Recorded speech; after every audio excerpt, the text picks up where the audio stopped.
joining you. Good, thanks.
Bienvenue au pavillon du Canada à la COP 28. Welcome to the Canada Pavilion at COP 28. Le prochain événement est sur le point de commencer. Our next event is about to begin. Cet événement est disponible en anglais et en français. Si vous désirez de l'interprétation simultanée, une carte d'écoute est disponible à l'entrée. Veuillez vous assurer de la remettre à la fin de la session. This event is available in English and French. If you require simultaneous interpretation, a headset can be picked up at the entrance. Please ensure to return it at the end of the session. Nous partagions notre espace avec d'autres pavillons. Il va y avoir de la compétition au niveau du son et nous essayons de gérer la situation le mieux possible. We are sharing this event space with other pavilions. There may be competing sound, and we are doing our best to manage this. We thank you for your patience. And now please join me in welcoming our next speakers to the stage. Merci et maintenant, accueillons nos prochains conférenciers sur la scène.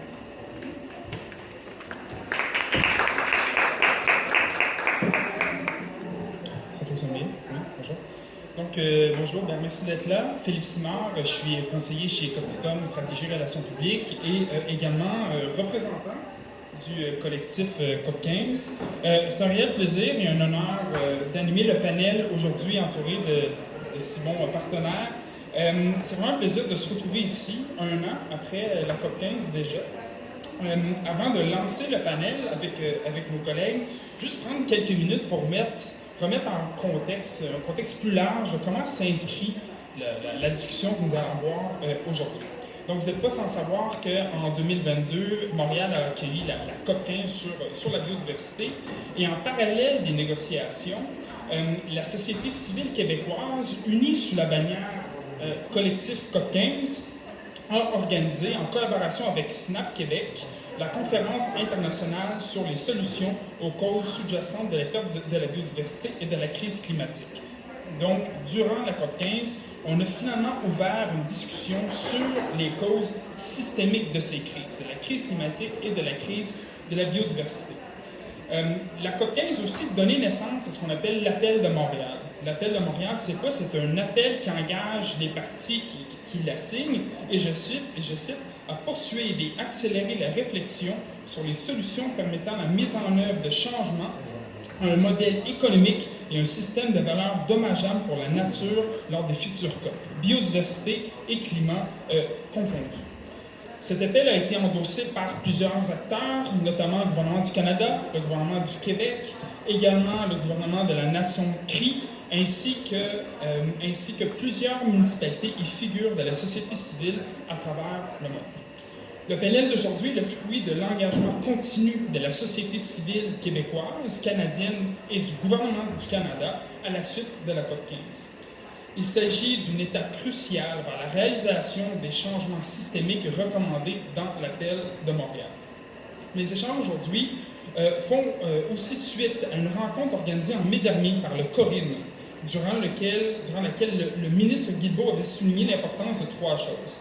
D'abord, guider nos actions en fonction des limites planétaires.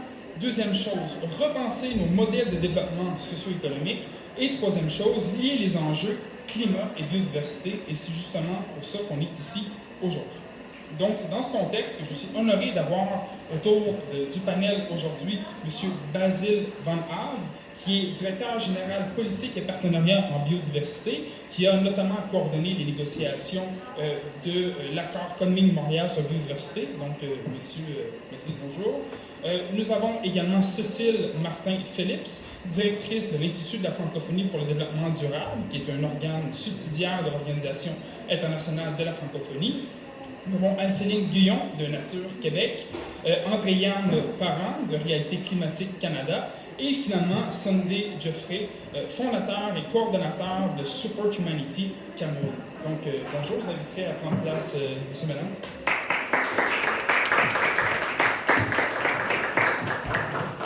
Donc, je propose d'entrer dans le vif du sujet dès maintenant et après quoi, on prendra un petit 10 minutes si on a des questions de la part du public.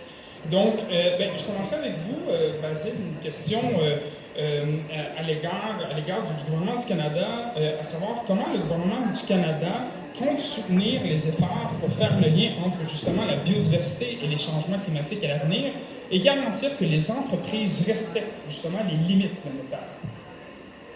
D'abord, j'aimerais constituer ma réponse, vous rappeler le travail qui a été fait par l'IPBES, qui est la base de la négociation. Vous vous souvenez, il y avait des causes directes de la perte de biodiversité, mais tout ça a été sous-tendu par des causes indirectes. Et je pense qu'aujourd'hui, on a une opportunité, au travers de la discussion, de revenir sur ces causes indirectes qui sont dans l'accord. Maintenant, pour répondre à votre question, le gouvernement du Canada est engagé dans un processus où il faut aligner ce qu'on fait pour la biodiversité sur le climat, que ce soit dans les négociations internationales, que ce soit dans ce qui se fait ici. Vous connaissez notre position, vous connaissez le travail qui est fait à ce niveau-là, mais également au niveau national. Donc en termes d'alignement des plans. Aussi, en termes de soutien et à l'engagement de la société, que ce soit au niveau des gouvernements sous-nationaux, provinciaux, territoriaux, en termes d'appui et à l'engagement et d'intégration des objectifs, et aussi des entreprises et des citoyens. Et on aura l'opportunité, j'espère, de parler de tout ça. Par ailleurs, à l'extérieur des négociations formelles des climats et biodiversité, il y a tout un travail qui est fait pour favoriser une synergie, une coordination. Un travail qui est piloté par le PNU et la Suisse, qui vient créer les éléments et les systèmes qui vont faciliter l'action. Parce qu'il ne s'agit pas seulement d'avoir une action plus efficace, mais également d'avoir une action qui est plus efficiente. Pour nous, les pays développés, c'est facile d'avoir des organisations et des groupes séparés, mais pour les pays en voie de développement, c'est une nécessité d'être efficace et d'avoir une intégration. Merci beaucoup. L'appel de Montréal, comment on réussit à déployer à l'échelle internationale? Parce qu'on en retire des réflexions et des discussions qui sont super, super pertinentes. Maintenant, comment on fait pour rejoindre le plus d'adhérents à l'échelle internationale de l'appel de Montréal? Vaste question. Premièrement, il faut se donner les moyens et les outils et les développer. Dans le cas de l'intégration des décisions biodiversité à tous les niveaux, c'est une action qui est complètement différente de l'action qu'on prend par exemple pour la protection du territoire. La protection du territoire, on connaît ça. On a les outils, on sait comment faire, c'est une question de moyens et d'efforts. Quand on parle de redéfinir la croissance, il faut développer les mesures. Et c'est du travail qui est en train de se faire. Quand je suis revenu de la négociation au sein de mon ministère, j'ai été extrêmement surpris de voir l'engagement de tous nos collègues, Statistique Canada, Industrie, Finance, dans la définition de nouvelles dimensions, de cette intégration.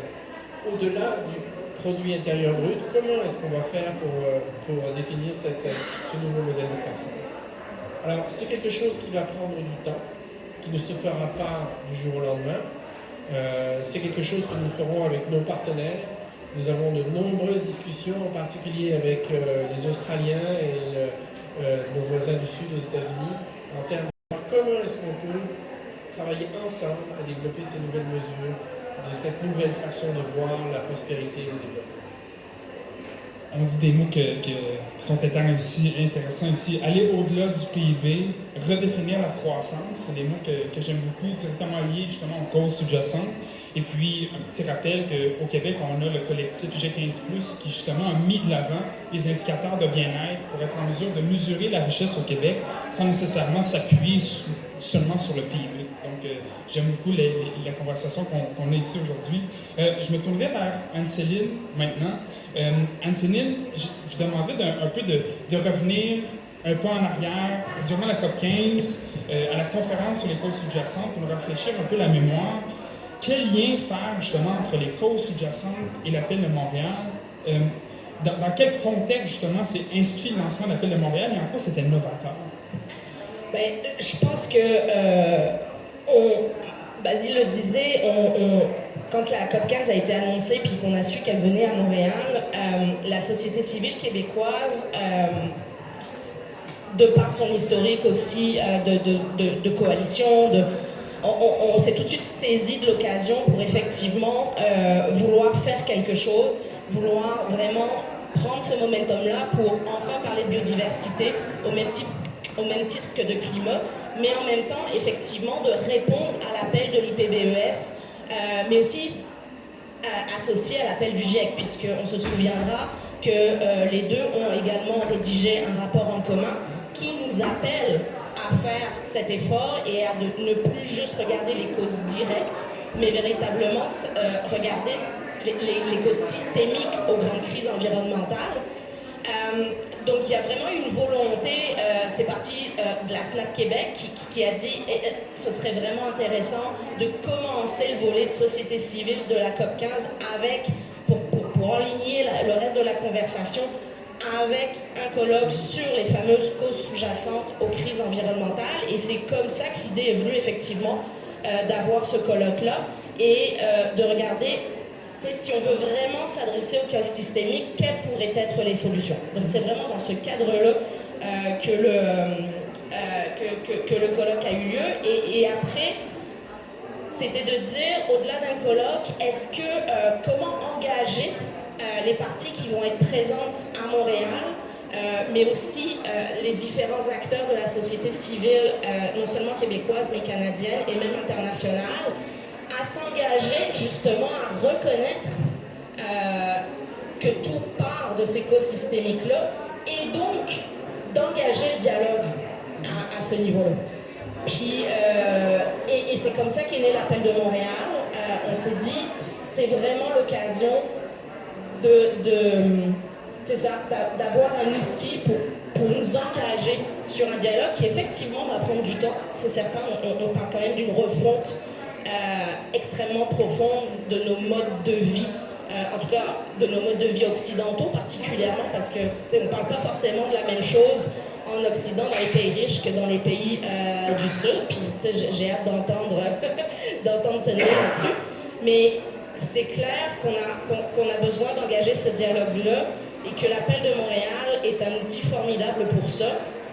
Donc j'en joins vraiment les personnes présentes ici, puis le reste de la société civile internationale à s'y pencher et à regarder. Puis on le voit à cette COP-ci, la COP 28, à quel point on a besoin de continuer ce dialogue-là. C'est une COP qui est très axée sur le développement technologique aux solutions, pour les solutions à la crise climatique.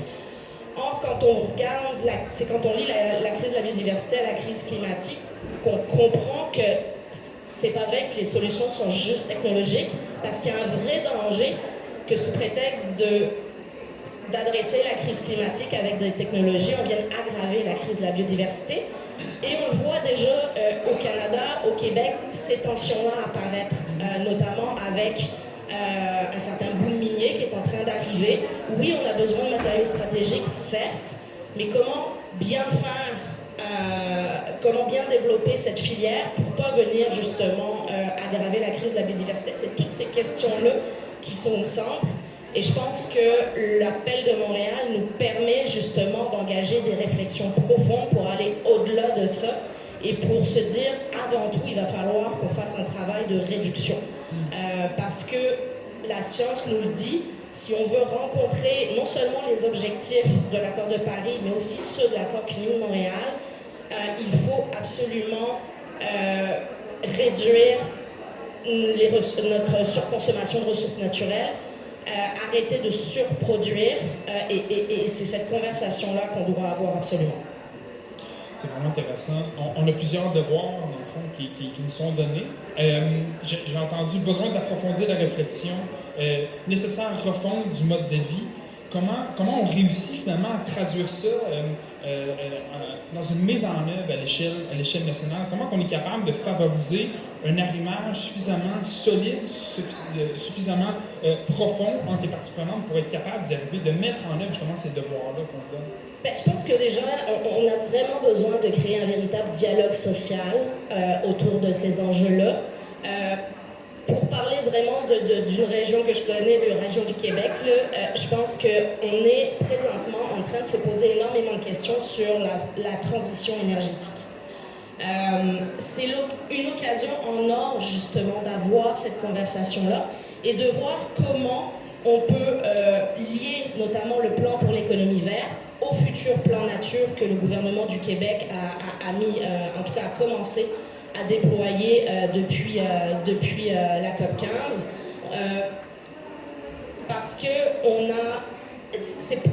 la décarbonation de notre économie ne se résume pas à l'électrification, pour toutes les raisons que j'ai déjà évoquées. Et une fois qu'on a dit ça, ça veut dire aussi qu'il faut comprendre les impacts que ça peut avoir à différents niveaux sociétals, autant pour au niveau social. Les enjeux, par exemple, quand on veut sortir les énergies fossiles des bâtiments, on sait que ça peut avoir des impacts sur notamment les prix de l'électricité, ce genre d'éléments-là. Donc, il faut absolument engager la société civile autour de ces réflexions-là, et pour ça, ça prend un dialogue social, et on a la chance au Québec d'avoir un historique, justement, de dialogue social, et ça fait des mois qu'on demande au gouvernement Legault d'aller vers cette discussion-là avec toutes les parties prenantes pour voir, c'est le meilleur moyen d'engager les gens et que chacun et chacune comprennent justement que c'est pas juste une question d'électrification, c'est beaucoup plus vaste que ça, et qu'on a besoin de voir quels vont être les impacts dans tous les pans de la société, et justement que chacun a son rôle à jouer là-dedans, mais comment jouer ce rôle-là. Ça, c'est essentiel. Donc oui, et puis après, c'est aussi au niveau application, tu parlais des indicateurs développés par le G15+. Il y a aussi de plus en plus de réflexions dans le milieu financier québécois à propos d'indicateurs biodiversité intégrés dans les choix d'investissement. Je pense que tout ça, c'est des éléments essentiels justement à amener pour permettre l'application de l'appel de Montréal concrètement après sur le terrain. Merci beaucoup. J'entends le dialogue social à travers tous les événements auxquels j'ai assisté depuis le début de la COP. La nécessité d'un dialogue social, c'est quelque chose qui est fondamental. On n'en sortira pas sans justement se parler. Sans se parler aussi à l'échelle internationale. Puis je me tourne vers toi, Anne-Léane. Comment mettre en lien à l'échelle internationale une collaboration effective entre les acteurs de la société civile pour faire pression sur les gouvernements? Bien, effectivement, on le voit déjà dans les espaces comme la COP, ça crée des endroits où se rencontrer, des endroits où se parler, ça crée aussi des espaces de solidarité. En fait, en étant ensemble, on arrive à mettre de l'avant des dimensions systémiques qui posent problème et la société civile a ce rôle-là de normaliser certaines conversations qui peuvent être aller plus loin, en fait, aller au-delà du plus bas dénominateur commun pour se fixer des objectifs beaucoup plus élevés qui, justement, abordent non seulement les symptômes, mais aussi ces fameuses causes sous-jacentes. Lorsqu'on est ici à la COP 28, il y a un élément qui revient sans cesse, c'est cette fameuse question de la finance climatique. Et on voit vraiment que la société civile, de façon très, très solidaire, l'ensemble de la société civile internationale appelle pour une réforme de l'architecture financière internationale. On a un système actuellement qui est hérité d'un monde post-guerre de Bretton Woods, qui est basé sur des relations entre les pays qui justement créent un modèle de domination dans notre relation au vivant, dans notre relation à la nature, mais aussi entre les êtres humains, aussi entre les peuples, et à commencer par les premiers peuples qui sont les gardiens des territoires et de l'eau. Et donc là, quand on arrive dans cette réflexion-là sur cette réforme d'un modèle, d'une architecture financière internationale, il y a des questions fondamentales qu'on doit se poser. Qu'est-ce que ça encourage, ce modèle-là? On en est dans des modèles qui, dans un contexte d'industrialisation, se basaient sur une volonté d'exploiter des énergies fossiles. Et là, on observe aujourd'hui que le débat se déplace vers des énergies renouvelables, mais finalement, les mécanismes, fondamentalement, structurellement, presque par design, si je puis me permettre, restent les mêmes. On reste dans une dynamique où, finalement, on a une relation d'exploitation du territoire qui est complètement déséquilibrée et qui, dans l'absolu, ne fonctionne pas. Et je rejoins ma collègue Anne-Céline, et on va devoir réfléchir de façon fondamentale à une réduction de notre consommation. Ça passe effectivement dans le cas de cette COP-ci, on parle justement de la sortie des énergies fossiles. Et cette sortie-là, ça doit inclure justement des solutions en profondeur. Donc, quand on parle de technologies de capture et de séquestration du carbone, d'une part, c'est extrêmement cher, d'autre part, selon les données qu'on a en ce moment, ça ne fonctionne pas pour réellement réduire les émissions. Mais aussi, c'est que ça part du principe qu'on va maintenir des émissions carbone. Il y a quelque chose de fondamentalement problématique de réfléchir à un monde où on a un problème d'émissions de gaz à effet de serre par les énergies fossiles et de réfléchir des systèmes qui permettent un maintien du cœur de la problématique. On doit sortir des énergies fossiles, on doit trouver des vraies solutions, d'une part. Et deuxièmement, on va devoir également redéfinir comment on se soutient de façon solidaire à travers la planète pour répondre aux plus grands défis de notre génération. Et ça va passer effectivement par une finance qui est adaptée.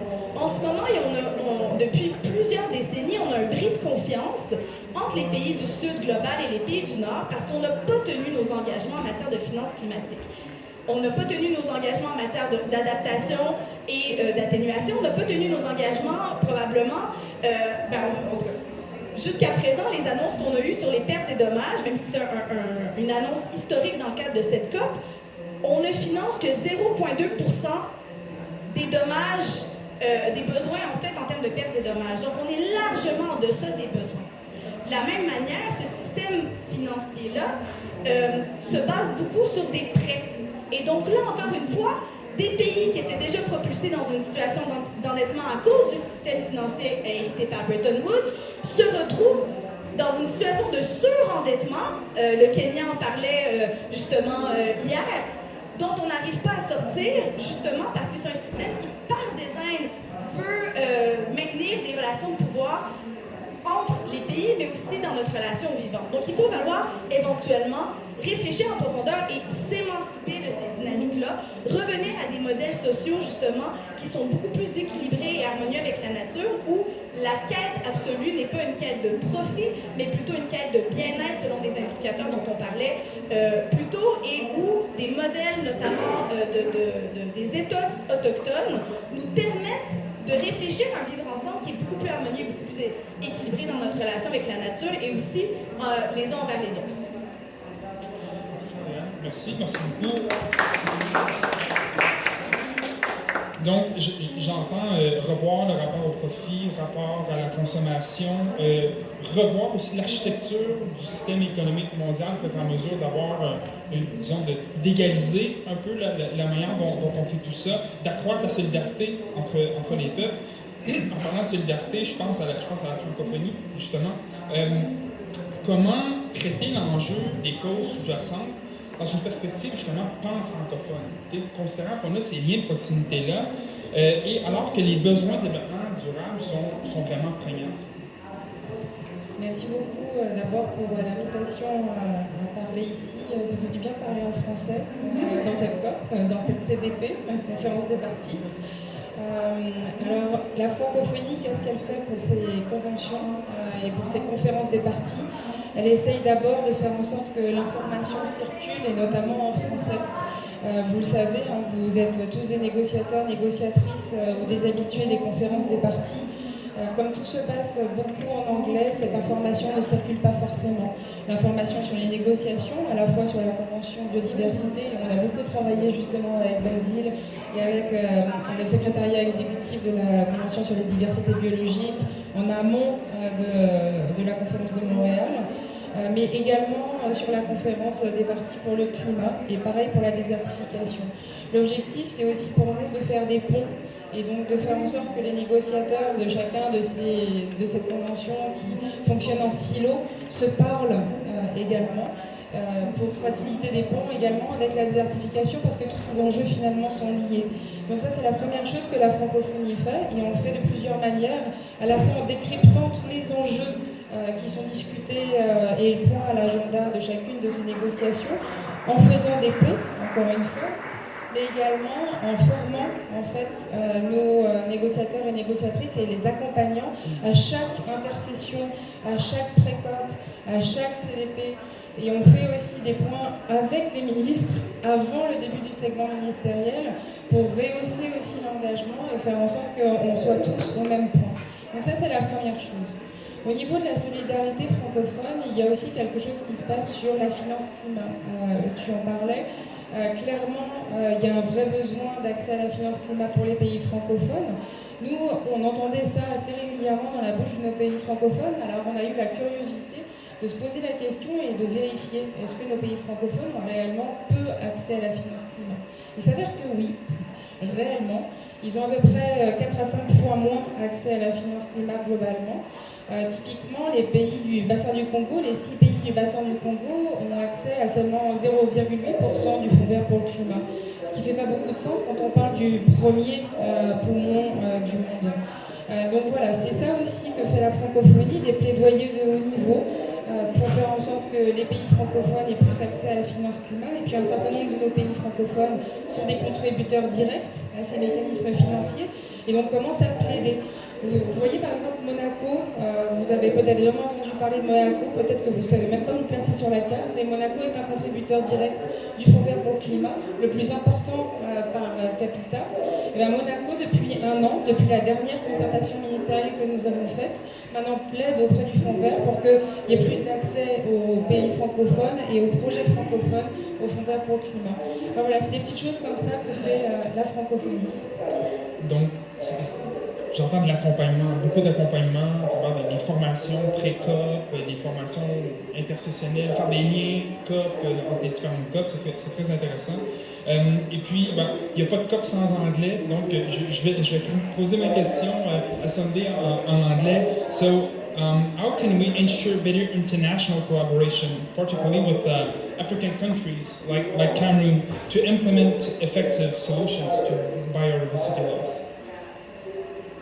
Thank you. Thank you, and good to have me here. Cecile mentioned something which is very important, that the Congo Basin is one of the green lungs of the world, right? And I'm coming from Cameroon, and Cameroon is one of the Congo Basin countries. And I feel that in conserving biodiversity, collaboration between the north and the south countries are very important. But first, one key area, which I think I've already mentioned, is in areas of finance. I feel that countries have to take commitments, but that countries have to also respect the commitments. And areas of finance is very important that in collaborating we review the present financing mechanism and make sure that in restoring the biodiversity, we are directing funds to the frontline communities, to the organizations leading these initiatives.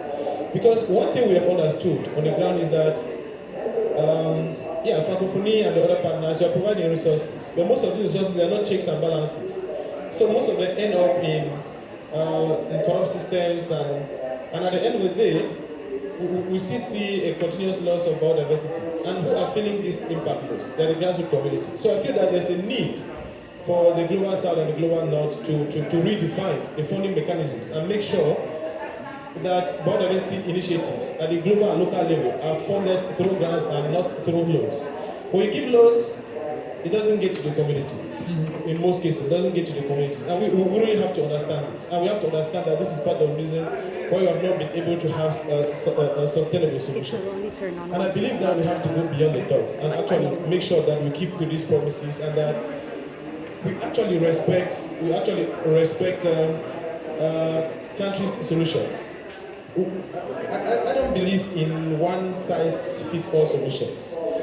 What works for Global North may not actually work for Global South, but there's need for us to collaborate. There's need for collaboration, there's need for exchange, for sharing of experiences. And I think that one key way to do this is on valorizing indigenous knowledge in biodiversity conservation, but also in supporting in capacity building, especially in technological transfer.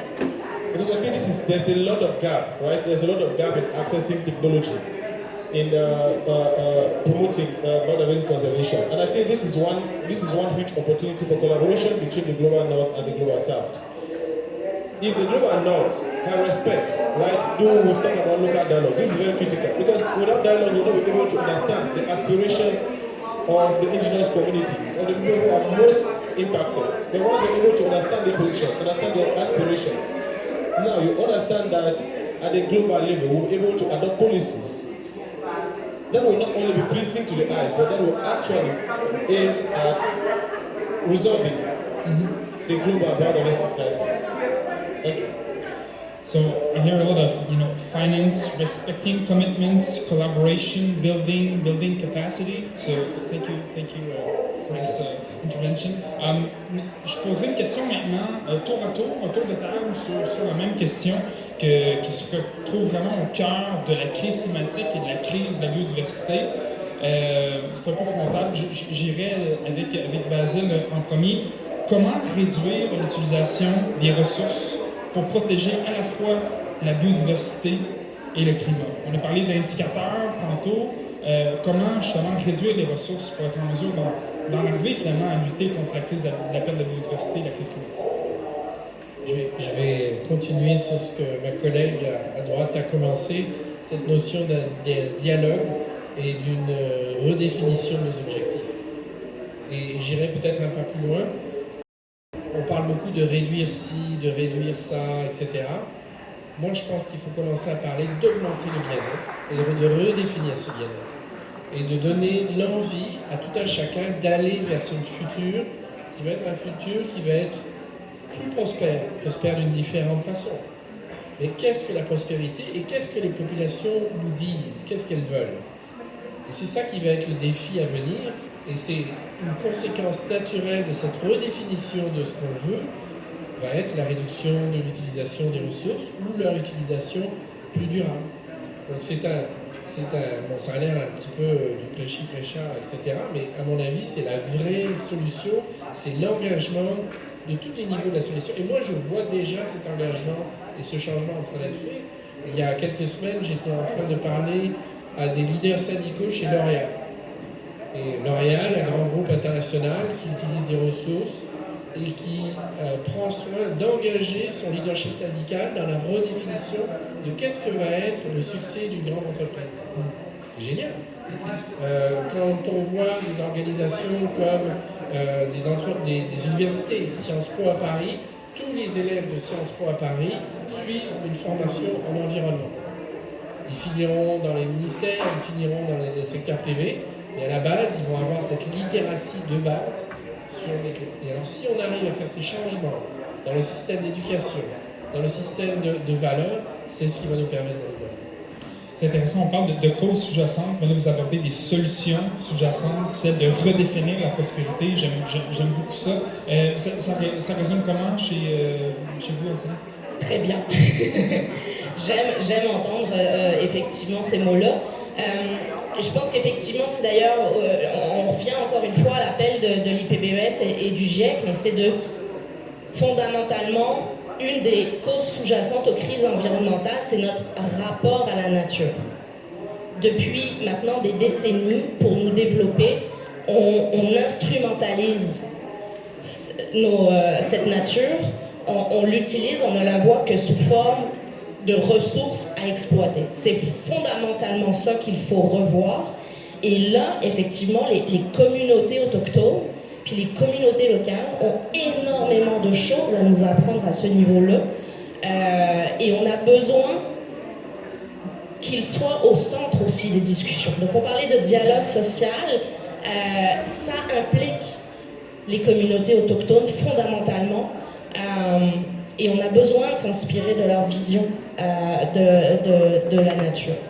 Je pense que tant qu'on sera dans une perspective et dans une optique où il faut absolument se développer, croître à l'infini, ça ne marchera pas. On le sait, les ressources elles-mêmes sont physiquement finies. On peut pas c'est ça.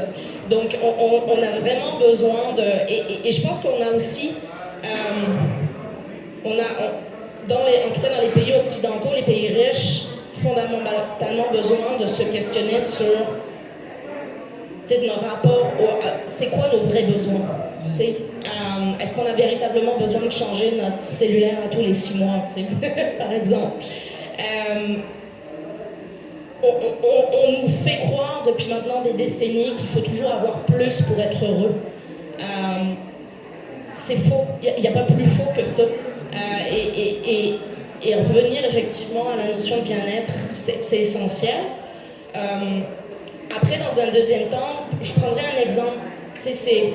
Quand on parle des causes sous-jacentes, on va parler du transport, par exemple. Si on veut abaisser nos émissions de GES au niveau du transport, ce n'est pas juste en électrifiant la voiture individuelle qu'on va y arriver. Ça, c'est le dernier maillon de la chaîne. Le premier maillon, c'est l'aménagement du territoire. Et particulièrement en Amérique du Nord, où on a développé un modèle d'extension, d'étalement urbain, qui fondamentalement ne fonctionne pas. Donc c'est revoir l'aménagement urbain, collectivité nos transports en commun, électrifier ces transports en commun, et à la toute fin, électrifier le parc auto individuel. Mais aussi transférer le plus possible l'auto individuel vers le transport collectif.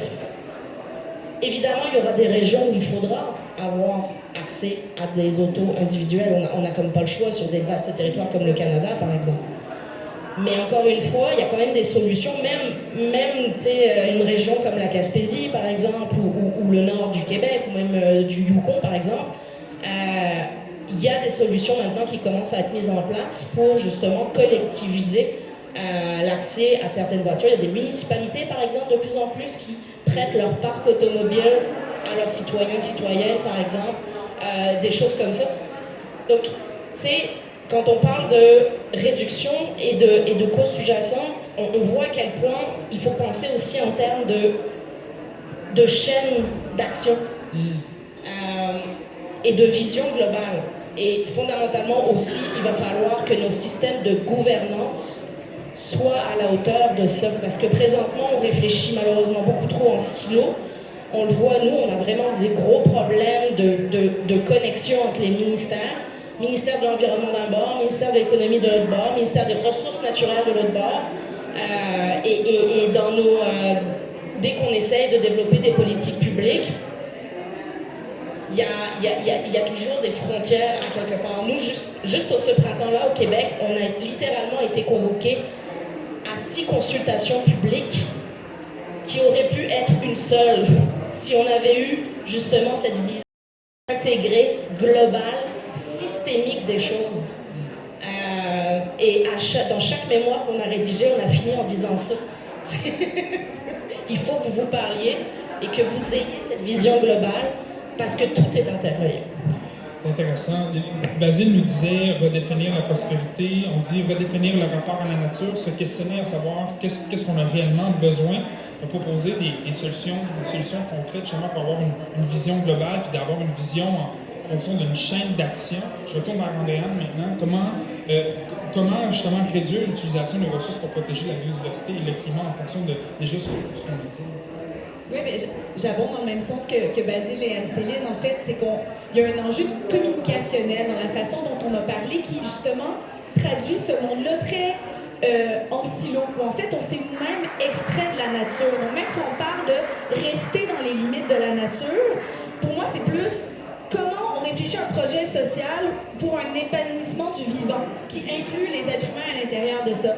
Et donc, là-dessus, encore une fois, on a des outils extraordinaires, notamment dans les espaces internationaux. On a la Déclaration des Nations Unies sur les droits des peuples autochtones, qui nous rappelle évidemment le droit à l'autodétermination des peuples autochtones, le droit, le consentement libre, préalable et éclairé, qui crée des bases, des balises extraordinaires pour réfléchir un post-monde capitaliste, un monde où justement notre relation à la nature a été complètement réformée sur une base beaucoup plus équilibrée. Et ça, partout sur la planète, il y a des premiers peuples et également, d'ailleurs, en plus des premiers peuples, des communautés locales qui, depuis longtemps, ont développé une relation intime avec l'ensemble du vivant et dont l'expertise peut rayonner sur la façon d'être dans un rapport harmonieux.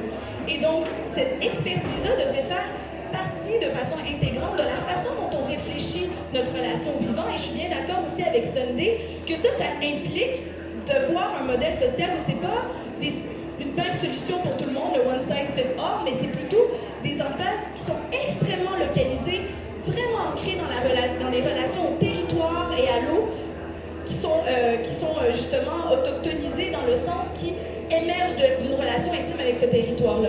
Et donc ça, c'est un levier d'action extraordinaire qu'on utilise beaucoup trop peu.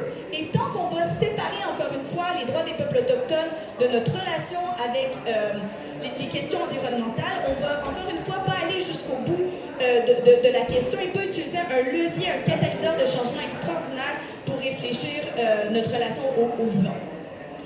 Merci beaucoup, Andréane. On parlait de one size fit all, justement. Je me tourne vers vous. Comment on aborde cette question de réduction des ressources dans un contexte, par exemple, de pays en développement, avec justement cette vision de one size, on veut sortir du one size fit all. How do we get out of this, paradigm of one size fit all to solutions to reduce our utilization of resources? Thank you. We are talking about reducing our consumption. Do you know that in Cameroon and most parts of Africa, people still go to bed hungry? These people don't have excess, so they can't even reduce consumption. They are looking at a possibility to scale, to be able to improve on their consumption, and this is very important. When we talk about biodiversity, we cannot keep water away. We cannot keep land away. We cannot keep land out of this.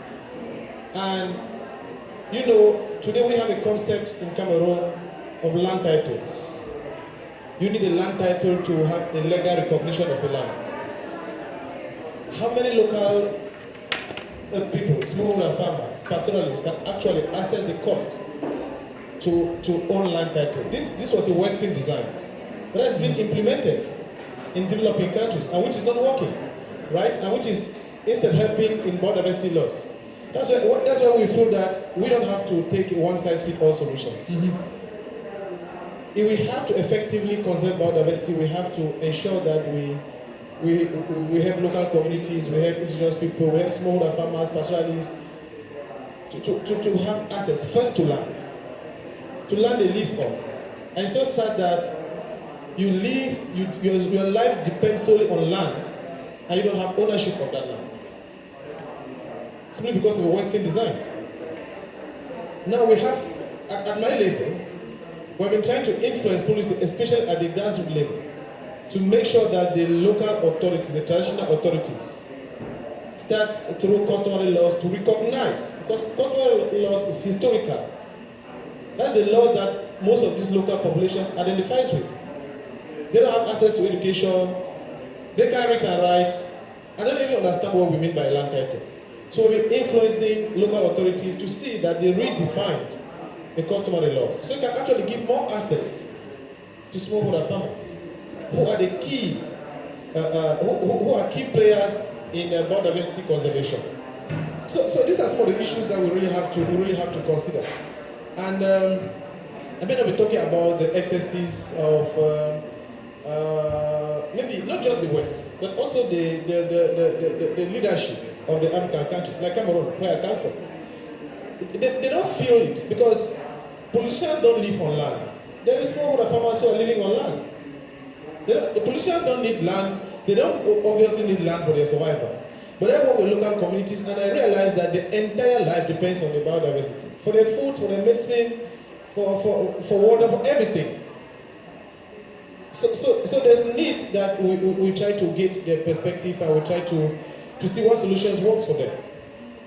Right? We try to see what solution works for them and support these solutions, especially by increasing funding to them and also in areas of capacity building. It's very, very important.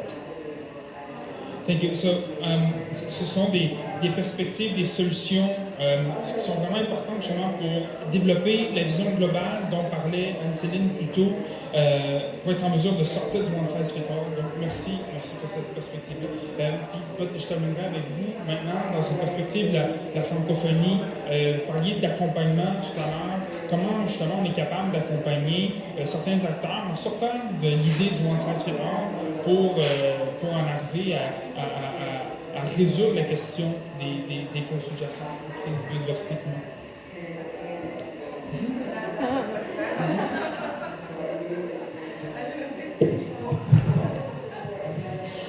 Alors moi je vais rebondir sur ce que disaient Sandra et Andriane.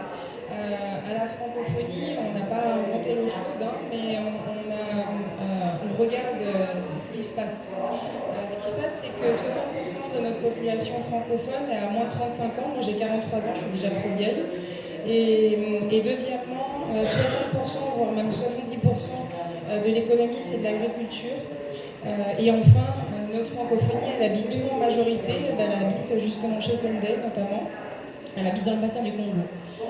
Donc si on prend ça, plus tout ce qu'on fait justement à travers l'accompagnement aux négociations, on s'est dit il y a quelques années qu'il serait bien en fait qu'on accompagne aussi les acteurs de terrain.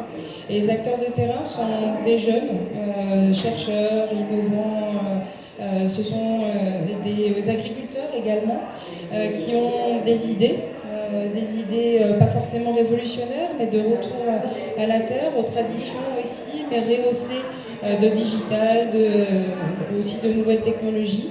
Et donc c'est ça qu'on fait, c'est qu'on accompagne 15 000 jeunes par an, globalement. D'abord on les forme, parce que même si vous avez une idée brillante, vous ne savez pas forcément promouvoir votre idée, vous ne savez pas écrire le projet bancaire nécessairement, vous ne connaissez pas non plus toutes les technologies, toutes les bonnes pratiques potentielles, et donc c'est là où la solidarité francophone s'exerce, parce qu'on essaie de faire en sorte qu'on échange les bonnes pratiques à tous ces jeunes.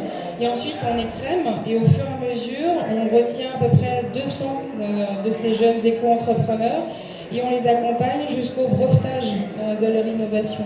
Au Cameroun et en RDC, cette année, on a 20 innovations de chaque qui ont été déposées à l'OAPI, donc à l'Office africain de la propriété intellectuelle, c'était la première fois. Et derrière, on les accompagne jusqu'à la mise sur le marché. Alors ça va de produits qui vont bien sûr exploiter la biodiversité, mais j'aime pas le mot exploiter, là c'est vraiment l'utiliser, mais tout en la conservant également. Ça va pour finalement l'alimentation, mais ça va aussi pour la santé, ça va aussi pour la cosmétique protectrice. Et donc voilà, ça c'est des petites choses que nous faisons au niveau de la francophonie. Et la deuxième chose, je crois vraiment je veux rebondir aussi sur ce que disait Basile et puis Anne-Cécile, il faut aussi éduquer. Il faut repartir sur l'éducation à la base. Moi, j'ai des enfants qui sont tout petits, hein, qui ont 7 ans, 5 ans et 3 ans. Et mon fils, il est vraiment particulier, il fait des câlins dès qu'il voit un arbre. Alors c'est un peu compliqué quand on va dans la forêt au Canada, quand on habite au Québec, parce que là, il y a beaucoup d'arbres à faire des câlins. Mais du coup, ça repose la question justement de notre relation à la nature, à la biodiversité également. Et l'éducation, je crois que les enfants, ils viennent avec ça naturellement, en fait, cette protection de l'environnement, vivre avec la nature. Et en fait, j'ai été beaucoup interpellée il y a un an par Andorre, encore un tout petit pays francophone dont on entend peu parler. Mais Andorre, comme c'est un petit pays, les deux ministres de l'Environnement et de l'Éducation sont côte à côte. Donc quand il y a une qui passe une directive sur l'économie circulaire, par exemple, ou la protection de la biodiversité, elle va voir sa collègue de l'Éducation, puis elle lui dit ça serait bien que tu développes un kit pédagogique pour les enseignants, mais également pour les élèves. Et donc c'est ça aussi que fait notre institut homologue, l'Institut de la francophonie pour la formation et l'éducation, de développer aussi des kits pour les enseignants, pour que l'environnement et le développement durable rentrent réellement dans tous les manuels pédagogiques et qu'on donne les outils aux enseignants pour parler du développement durable aux enfants qui ne demandent que ça. Merci beaucoup. Maillage, éducation, environnement, j'aime beaucoup ça. Quelque chose à peut-être explorer au Québec aussi, à l'échelle internationale. C'est très intéressant de faire justement ce maillage-là avec nous tout petits. C'est inspirant. Il nous reste environ 10 minutes. Si quelqu'une a une question, on inviterait... Oui, monsieur?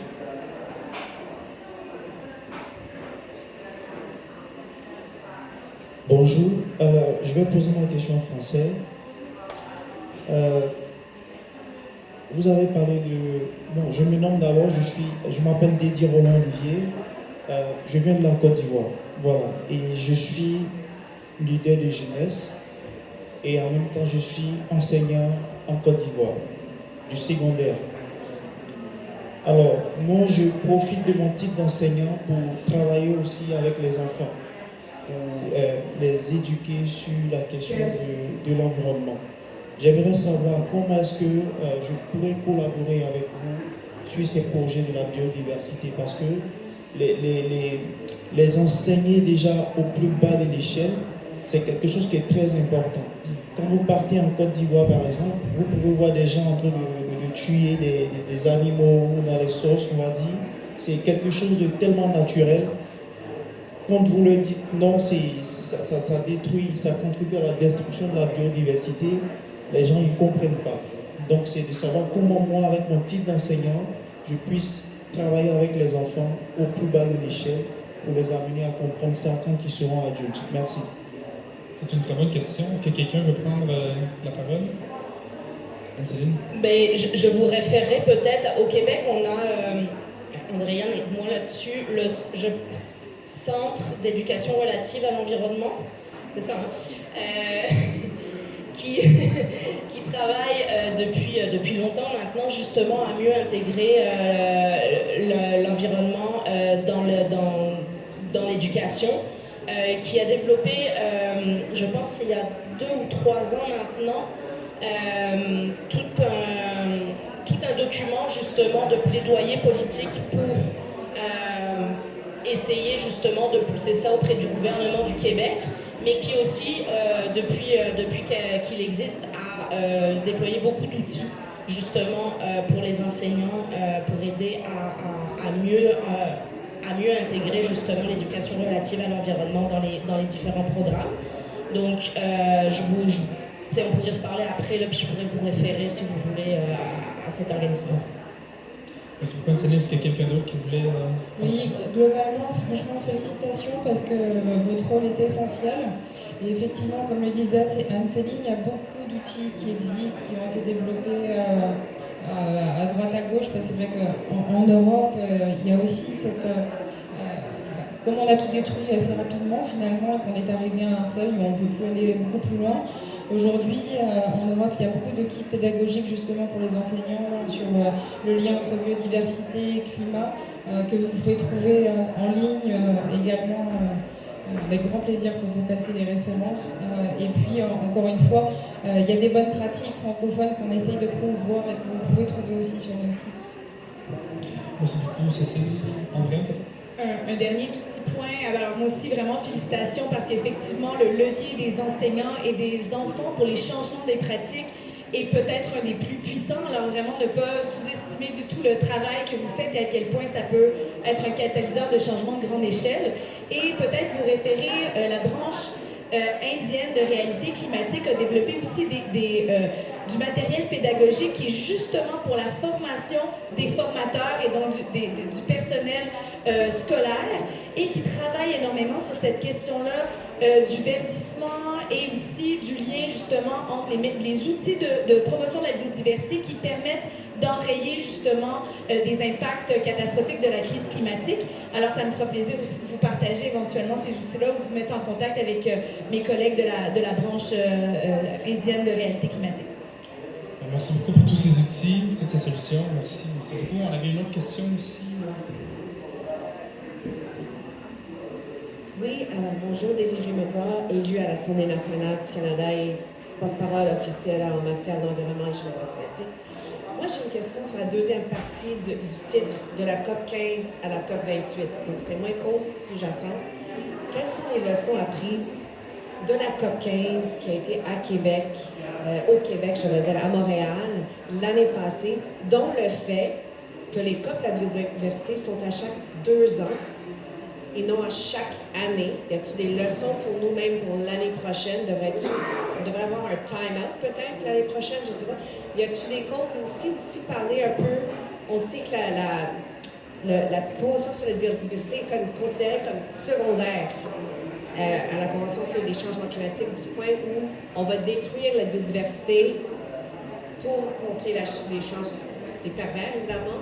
Donc, j'aimerais entendre plus, oui, les causes, les liens entre les conventions, les COP les CDP des deux conventions, et aussi la relation entre les deux. Surtout pour Anne-Céline et Andréane. Merci.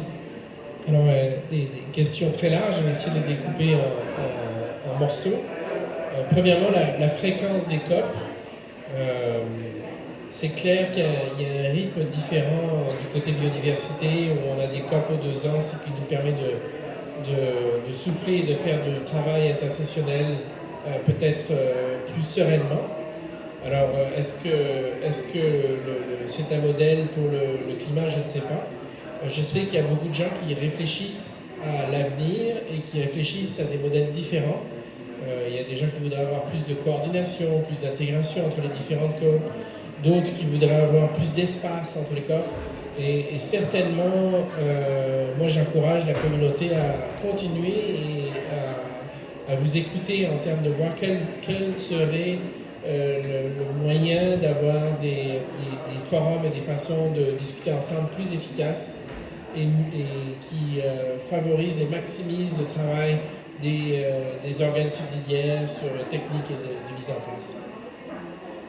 En termes de leçons de la COP 15 qui pourraient être utiles pour le côté climat et d'une éventuelle différence d'importance, je pense que la COP, le côté biodiversité et la CBD a bénéficié de ne pas être dans la grande lumière comme la COP climat, ce qui nous a permis d'avancer des discussions de matière beaucoup plus sereine.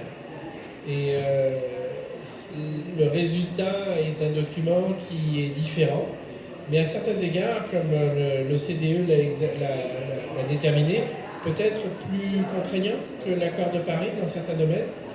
Et ça, quand ça s'est fait au niveau des négociations, on n'avait pas un but d'être meilleur que les autres. C'était simplement d'aller aussi loin qu'on pouvait aller pour solutionner ce qu'on était en train de faire. Alors, est-ce que la CBD, c'est le parent pauvre de la conférence de Rio? C'est clair que la question du climat reçoit beaucoup plus d'attention média. Est-ce que c'est un avantage ou est-ce que c'est un inconvénient? Je vous laisse le juger. C'est une très bonne question. J'aime beaucoup l'allusion à la sérénité des négociations. C'est de plus en plus difficile d'être serein dans les négociations depuis les dernières années.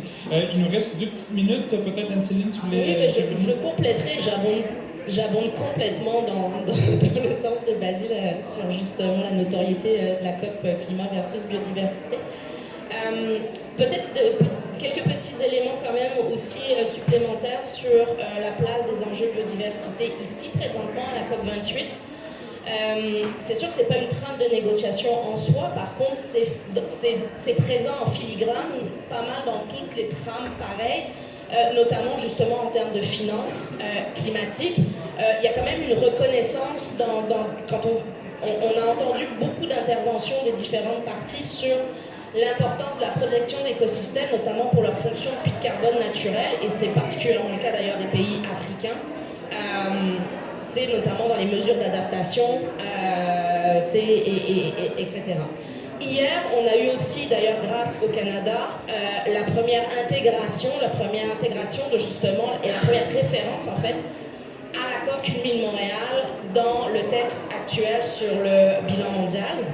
Est-ce qu'il va y rester? On le souhaite évidemment et on va pousser pour.